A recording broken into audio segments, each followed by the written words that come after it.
Hello everyone, welcome to Cyber Inspiration Podcast. My name is Evgeniy. I have been around cybersecurity for the last 20 years and I have a lot of experience working with a variety of cybersecurity vendors. My main work is vendor consulting and cybersecurity advisory for companies. As part of my passion in technology and cyber, I've been intrigued to learn how a company starts. I started the podcast to understand the thinking process and what motivated people to start their own company. This podcast is affiliated with Security Architecture Podcast. I have a pleasure today to talk to Mike. Mike is a friend. Mike is also my customer. I'm working with Mike for some time. And Mike has a great company. Mike, can you please tell us about yourself and what you guys do? Hey, Evgeniy, thank you for having me. So my name is Mike Krygier. I'm the founder and CEO of DeepCove Cybersecurity. DeepCove is a boutique cybersecurity consulting and managed security services firm started to serve the financial services sector with a focus on ultra high net worth individuals. Interesting, because I spent 17 years in MSSP space, and boutique is a bit kind of different. So what's boutique mean? Usually we say about like window shopping. This is something very unique, one of a kind. Explain what's boutique mean in cyber. Boutique means that we're very focused on our clients' requirements and our particular client vertical, in this case, ultra high net worth family offices and financial services, which for us means a high degree of sensitivity around privacy and the desire to have the best enterprise cybersecurity, but scaled down to the size of medium-sized or even small-size organization, which many of the financial services and family offices that we serve really are. They're small in headcount, but high in assets under management. Privacy is definitely a problem for the last couple of years. We're also eager to jump on the cloud and make stuff very, very easy. And we're not always doing enough due diligence to understand who has access to our data. So it's definitely supporting the idea. You mentioned family offices. What is family offices if somebody never heard about the idea? Because it's not always a term that people use day by day. Yeah, a family office is an organization that a person or a family would set up when they've reached a certain level of wealth. Perhaps that's family wealth accumulated over decades or generations, or it could be wealth that's generated from the sale of a company or some type of successful enterprise, an exit from a startup potentially. And when you have this level of wealth, you typically would want to manage it. And at that point, you might not manage it yourself at that level. You may actually want to engage experts to manage that for you. And you might have an investment officer, you might have a general counsel, you might have an accounting team with a CFO. You may also have a family office technology person who helps not only the family office and that staff, but also your family with your day-to-day technology needs. And more often than not, that's also now including cybersecurity. The family office could also manage the real estate portfolio, a variety of non-traditional investments as well that the family has.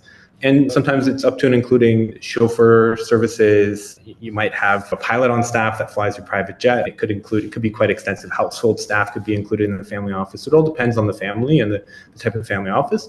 So there's also single family offices where that team is really dedicated to one family and serving that one family. But there's also what are called multifamily offices where a group of families come together and share a team. They decide collectively. There's some very large shared family offices where a single team maybe manages the wealth of several dozen families, or even in some cases, several hundred families. I guess what's unique about this is in cyber, we usually have like headcount, how many people you have, how many servers you have, how big is your infrastructure. In this case, there is not a big infrastructure. There's not too many applications. It's more about emails, couple of UIs and applications, but it's actually the depth of what they're doing and not the quantity of what they're doing.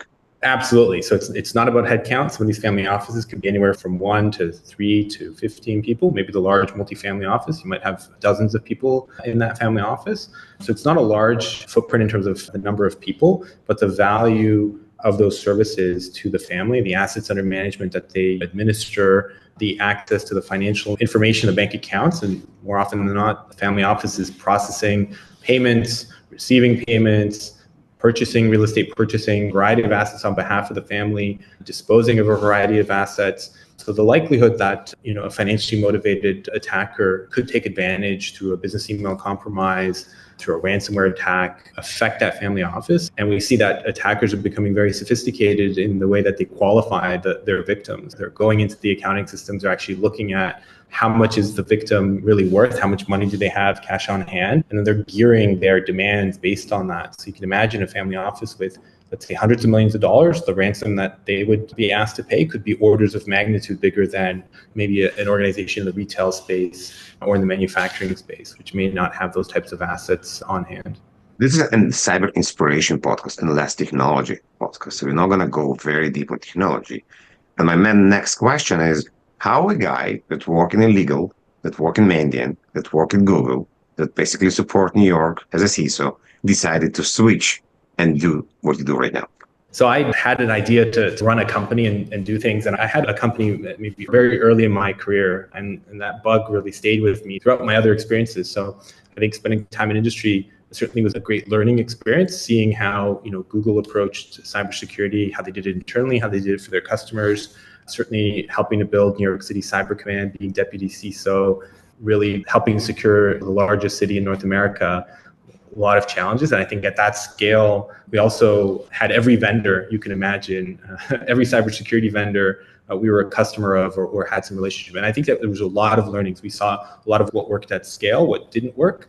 I think Mandiant was also a great education, just being witness to the breadth, the sophistication, the number of attacks that were occurring, and the need for cybersecurity amongst our clients. And so all of those experiences, including the McCarthy Tetro and helping them with their initial cybersecurity program, I think have really informed how I've been building DeepCove and how I think about delivering cybersecurity services, the level of privacy, the amount of compliance that we need around, and that's internal compliance, not even to external frameworks, but what we hold ourselves to in the way is that we handle our clients' data and we think about segregating data versus pooling it compared to maybe some of the other providers, which we saw when we were rolling out one of the major solutions in New York City. There were concerns about where is the data going, who has access to the data, the cybersecurity data from these endpoints.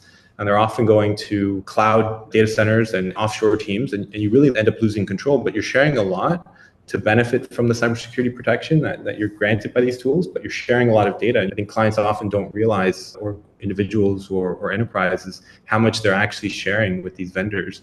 And then that puts them at risk because they're now hosting this data. There's not a lot of transparency as to where and how it's handled. And at some point, unfortunately, we've seen breaches in cybersecurity companies themselves. This data can eventually be accessed by attackers and be subject to ransomware attack, to leaks on the dark web. And so we want to really think through that model of what we collect, why we collect it, how we treat our clients' data, including their cybersecurity data. And I don't think that clients should be forced to make a trade between their privacy and having excellent cybersecurity. I think that's a bargain I don't want people to have to make. But I know that many people are in that situation, maybe even unknowingly. Thank you. The idea sounds great, and I understand the logic. Now, what actually you do? You have this idea, you have a couple of potential customers. Now you need to build a team. So what's the next step? Do you going trying to raise money? Do you trying to go find people that you worked with them before? How do you build these teams of superstars so that you can basically do the work that you expect them to do under certain conditions, because you're not trying to do what everybody else is trying to do in the market? Recruiting is always a challenge in finding people. There's a lot of talk about the lack of cyber talent. I think part of it is bringing people that I've worked with from my network, such as yourself, to come and provide advice to DeepCove. People who've had a longstanding experience in the industry, worked in an MSSP, have seen what works and what doesn't. But it also includes other talent and talent that is aligned with the vision and the strategy and the approach. And not everyone is. Had an opportunity to meet a lot of candidates, a lot of potential hires. And cybersecurity is done oftentimes very differently. So it's looking for that alignment, the same level of attention to detail, the same sensitivity to the need for cybersecurity. And our clients are looking for an edge in cybersecurity, not just at par and at market, but they're really looking for that edge. A lot of other cyber programs are built to, if everyone's down, we're down too, and they're comfortable with that. But we want to give our clients the edge so that when everyone's down, our clients remain up and they remain unaffected. And so looking for the people who are looking to do that extra, who have that additional motivation and additional mindset to question and push further. And that leads into our philosophy as a company where, testing and being really grounded in facts is very important. That includes testing ourselves, testing our clients, testing the solutions that we bring to our clients, whether those are security solutions or other technologies, to actually validate that those technologies are doing what they say, are not going to introduce new security vulnerabilities, and that we really, fully understand how they operate and we can stand behind them. This is an interesting concept you bring. Majority of the companies I work with, they find the solution, they find the use cases. They want to make sure that the solution actually provide the use cases and the controls that they promised. But what you're saying is you're not just checking this, you're actually doing, let's say, your own pen testing on the solution. This is interesting concept. Can you elaborate more about why and how you even came to this idea to do it? Because it's a lot of time. Yeah, it really started in New York City when I built the what was called the Urban Technology Lab. And that was really born out of a concern for what we call on industry cyber physical systems. So if you have a technology, some type of a device that goes on a city street or touches people's physical lives, we really want to make sure that device is not vulnerable. It's not going to allow unauthorized people to perform actions that can affect people's physical world and create dangerous situations. So it's from a safety, personal life safety perspective. So built this lab in New York to actually test everything from modems that would go on lampposts, thousands of them that would control traffic lights, down to even something as silly as maybe a parking machine or election registration devices, and a variety of other technologies in between. So all of these could have an impact on democracy, on people's quality of life, on their day-to-day. We did work around industrial controls and other IoT devices and really brought together a strategy. And so through that testing methodology where we brought industry and academia and internal testers to actually really validate that these devices are secure before us as a city were comfortable with them and we were able to put them out on city streets and have them installed. So bringing that philosophy forward into DeepCove to say it's the same for cybersecurity tools. If we're going to install a tool, a solution for our clients, we're going to adopt it ourselves to operate on behalf of our clients. We really need to be sure that this solution is effective, but it's also not introducing vulnerabilities. And being inside of the cybersecurity industry and also having opportunity to be exposed to this plethora of vendors through my time in New York and other places, unfortunately, we see that cyber products themselves are often not as secure as we would think that they could be or we would like them to be, right? They're externally helping people to secure themselves, but internally, often it's... I'm gonna jump a bit ahead. Can you tell some horror stories? Doesn't have to be in DeepCove, and please don't mention any names, definitely, about solutions that you expect them to do X, Y, Z, but you found they're completely doing something else. Maybe not completely doing something else. One example was a device we ended up looking at, and this device, we were told, was deployed in hundreds of thousands of places already internationally. It was used in a lot of critical systems. And so there were people telling us, it's fine, let's just use this, don't spend time on it. Again, we put it through our lab, we put it through our methodology. And unfortunately, we found that it had a number of very critical vulnerabilities that were a no-go. Had we deployed that device, we could have potentially allowed access into things that would have been very detrimental to the health of that client. That's an example. And maybe another example is testing cybersecurity software quite recently, where the team pushed back and said, hey, this is a very major vendor. We know that we have the methodology, but they've been around. They've got a great reputation. Their product is in use in so many places.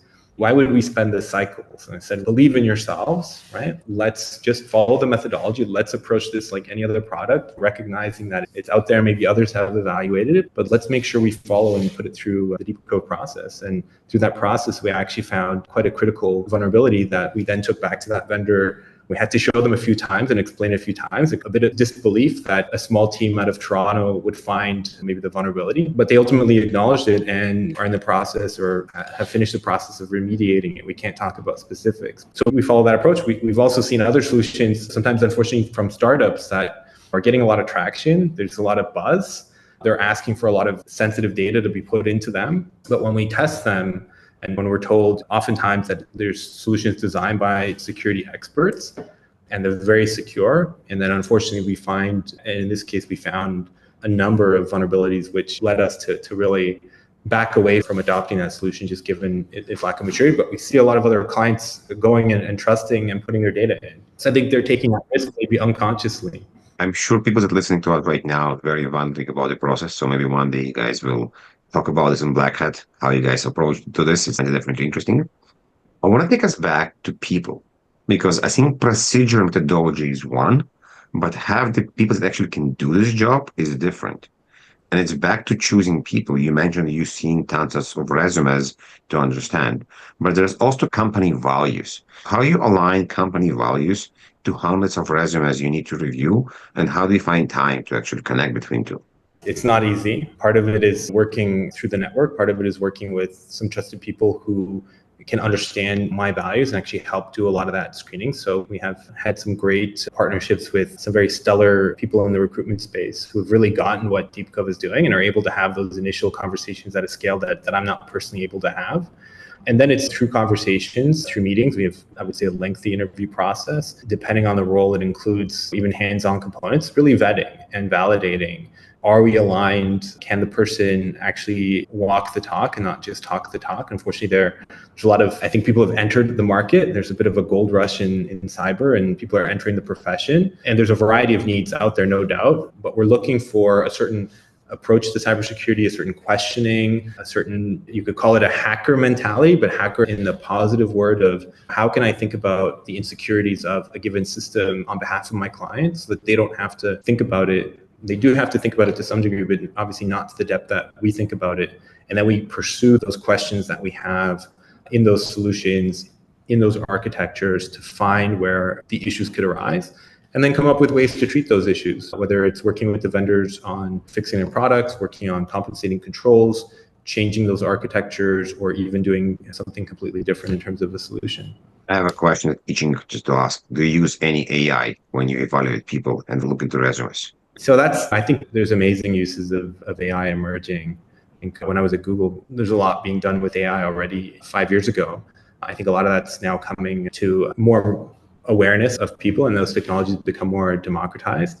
There are ways we use AI. I think having privately hosted models, being able to curate where and how those models run, what data is in those models, I think that's very key. So if we do run things on data from, let's say, candidates, if we were to do that, and I think there's some great ways to use the models, that's all done in a way that's very privacy respecting. Obviously, the large API-based models are out there and they're collecting and they're processing, and they have a variety of policies around what they're going to do. But I think it's a very dynamic and fluid space as to how that data is treated. And so rather than have that uncertainty, our preference is to have locally hosted, privately run, open source models that we can really task to do the things around resumes, but also around a variety of other use cases at DeepCove. The work you're doing is very intense, and there's different customers, there's work with vendors, there's a lot of stuff. And I'm sure you need to keep you in enthusiasm. What do you do personally to keep the flow, to be enthusiastic? Or maybe you play with AI, maybe you do something else. I'm just wondering.